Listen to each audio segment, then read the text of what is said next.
mojowe Ausflugi do wni.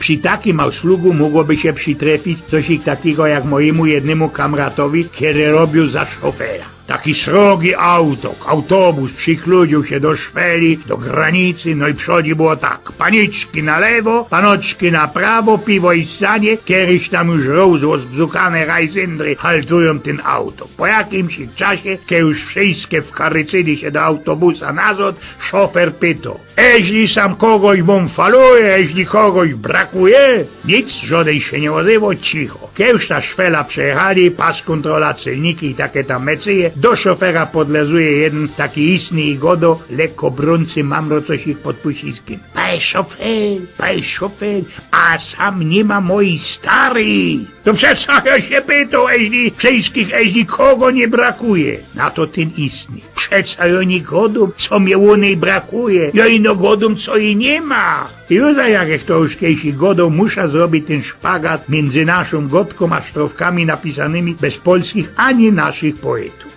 Czy jest milszego co nad majową podróż z kochanką? Słuchajcie, Byszu w noc pocałunek pierwszy na ganku, Chodorków kilka słów, Leosiu moim, Maniu serdeczna, Berdyczu łzy i gniew, pojednanie, miłość wieczna, o parę mil utarczka znów rozpacz ostateczna, zgryzota żal, wieczorny upał i chłód o poranku, milutki dąs, westchnienie, śmiech, rozmowa niedorzeczna, tupnięcie nóżką, wstyd i łzy i kocham bez ustanku.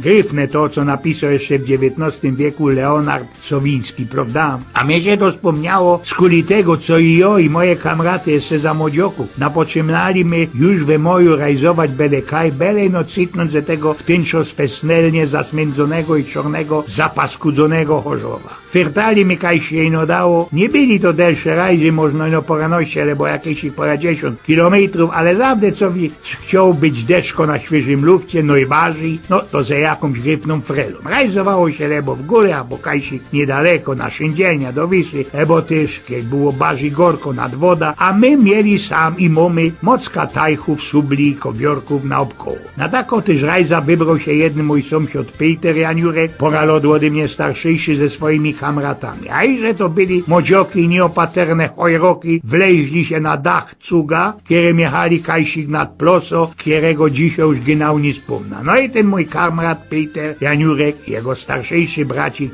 był ambasadorem Polski we Czechosłowacji, już tego subla nie dotrzymał. Prasknął palicą w jakoś ich zojla, kiego tam na tej sztrece była i śleciał z tego cuga. Mieli my ci nie gryfny, nie skorzy pogrzeb. Moju też, teju zaś, co deptali do szkoły i nie mieli ino głupot we głowie, to od zawdy rychtowali się do tych dawniejszych jeszcze blank niezwekrowanych maturów. Kasztońce napoczynali kwić, to się już miarkowało i że do tego najważniejszego we życiu młodzioków prifungu jest chnetne. Te, co kiedyś zdawali te matury, boczom jeszcze wiele to zdrowio kosztowało i wiele człowiek się nanerwował, natropił, co by na ostatku powiedzieć: no, zbyte, mam ci już te świadectwo dojrzałości. Już kiedyś tam młodzioki ringują się ze tymi sztyc jednym ciągiem weksklowanymi maturoma. Latość matury napoczną się teraz we wtorek, a te, które muszą je zdawać, będą miarkować, jeśli zdali, jeśli nie, dopiero kajsik wele połowy lipca. Mnie to by pierun strzelił ze nerwu. No ale te nasze młodzioki są mocka mądrzejsze.